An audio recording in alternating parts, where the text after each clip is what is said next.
Free medical ক্যাম্পেইনের মাধ্যমে বিনামূল্যে চিকিৎসা সেবা পেল সহস্রাধিক মানুষ। কলাবাগান সোসাইটির উদ্যোগে ৪০ জনের অধিক বিশেষজ্ঞ ডাক্তার দ্বারা ফ্রি মেডিকেল ক্যাম্প অনুষ্ঠিত। রাজধানী ঢাকার কলাবাগান এলাকায় আজ বুধবার কলাবাগান সোসাইটির উদ্যোগে এবং এলডারলি কেয়ার বাংলাদেশের সহযোগিতায় কলাবাগান ক্রীড়া চক্র মাঠে সকাল ৮টা থেকে দুপুর ২টা পর্যন্ত ফ্রি মেডিকেল ক্যাম্পের মাধ্যমে বিনামূল্যে চিকিৎসা সেবা ও ঔষধ বিতরণ করা হয়। এর পাশাপাশি বিনামূল্যে বিভিন্ন রোগীর ডায়াবেটিস ও রক্তচাপ পরীক্ষা করা হয়। কলাবাগান সোসাইটির সভাপতি ফজলে মাসুদুর রহমান পাপ্পার সভাপতিত্বে পরিদর্শনে আসেন ঢাকা ১০ আসনের সংসদ সদস্য ও চিত্রনায়ক ফেরদৌস আহমেদ। তিনি বলেন, ছোট ছোট উদ্যোগগুলি একসময় সমাজে বিশাল বড় এক পরিবর্তন নিয়ে আসবে। আজকে এখানে ফ্রি মেডিকেল হেলথের যে কনসেপ্টে এতদিন আমরা দেখেছি, এটা আমার নিজের কাছেই বদলে গেছে। ফ্রি মেডিকেল ক্যাম্প বলতে আমরা দেখি যে দুজন ব্লাড দিচ্ছে, তিনজন ডক্টর দাঁড়িয়ে আছে, এরকম করে গুছানো সুন্দর আয়োজনে এত রোগীর সমাবেশ আমার মনে হয় না কোনো ফ্রি মেডিকেল ক্যাম্পে এর আগে এত সুন্দর করে হয়েছে। সে এক্স্যাক্টলি তো মানুষ যে আত্মসচেতন হচ্ছে এবং মানুষকে যে সচেতন করার চেষ্টা করছে আমাদের বর্তমান সরকার, দুটোরই সমন্বয় আমরা আজকে এখানে দেখতে পেলাম। আমি সোসাইটিকে অনেক ধন্যবাদ জানাই, কলাবাগান সোসাইটিকে এই ফ্রি মেডিকেল ক্যাম্প অর্গানাইজ করার জন্য এবং এল্ডারলি যারা আছেন সাথে সংশ্লিষ্ট। আর সবচেয়ে বড় ব্যাপার যেটা দেখলাম যে যেই বড় বড় ডাক্তারদের সময়ই পাওয়া যায় না, তাদেরকে আমি এখানে নিজে সচক্ষে দেখেছি। প্রত্যেকটা সেক্টরের, বিশেষ করে চক্ষু, গ্যাস্ট্রোলজির এখানে তো প্রচুর রোগীর সমাগম এবং অনেক বড় বড় ডক্টররা এসেছেন এবং সবাই খুব নিঃস্বার্থভাবে কাজ করে যাচ্ছে। বিনামূল্যে চিকিৎসা সেবা পেয়ে সেবা গ্রহীতাগণ অত্যন্ত খুশি ও আনন্দিত। এ সময় উপস্থিত ছিলেন প্রধানমন্ত্রীর ব্যক্তিগত চিকিৎসক প্রফেসর ডক্টর মোহাম্মদ সিরাজুল ইসলাম শিশির। তিনি বলেন, আমাদের এই এলডারলি কেয়ারটা করা হয়েছে আমরা যারা ৬০ বছরের ঊর্ধ্বে পৌঁছেছি তাদের সেবা দেওয়ার জন্য। তা এইটার পরিচিতি এখনও সমস্ত বাংলাদেশে এটার পরিচিতি ঘটেনি।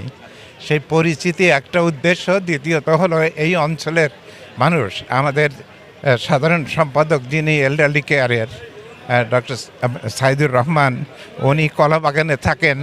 অতএব আমরা চেয়েছি যে আমরা কলাবাগানের মানুষের সাথে সর্বপ্রথম পরিচিত হই এবং সকলের সহযোগিতা নিয়ে এবং আপনাদের মাধ্যমে আমরা দেশবাসীকে জানাতে চাই যে আমরা কিভাবে এই বয়স্কদের আমরা সেবা দিচ্ছি।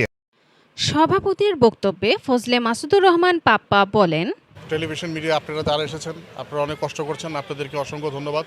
এখানে উপস্থিত অনেক গণ্যমান্য ব্যক্তিবর্গ এই দেশের, তারা এখানে আছেন। কলাবাগান সোসাইটির উদ্দেশ্য মানুষের সেবা করা, সোসাইটির যা উদ্দেশ্য থাকে সেটাই। এবং কলাবাগান সোসাইটির সাথে এল্ডারলি কেয়ার বাংলাদেশ এটা সংযুক্ত হয়ে আজকের এই আমরা উদ্যোগটি হাতে নিয়েছি। আর আজকে একটি বিশেষ দিন, সকল বৌদ্ধ ধর্মাবলম্বীদের আজকে আমি বৌদ্ধ জয়ন্তী, সবাইকে শুভেচ্ছা জানাচ্ছি। আর আজকে এখানে দেখতে পাচ্ছেন আপনারা, মানুষ এখনও আসতেছে।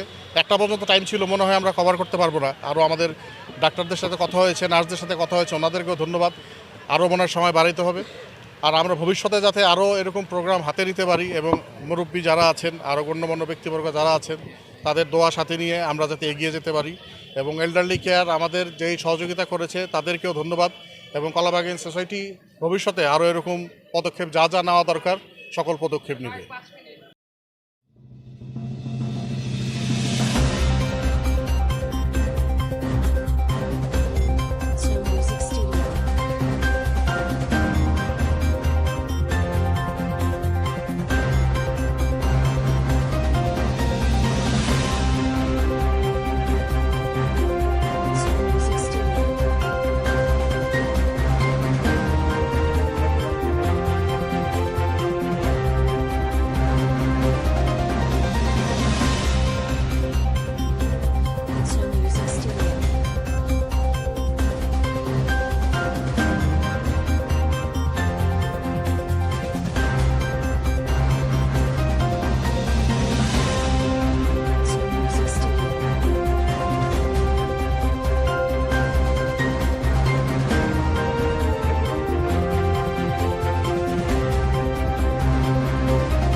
ইসরাত জাহান, বিডি নিউজ 24, ঢাকা।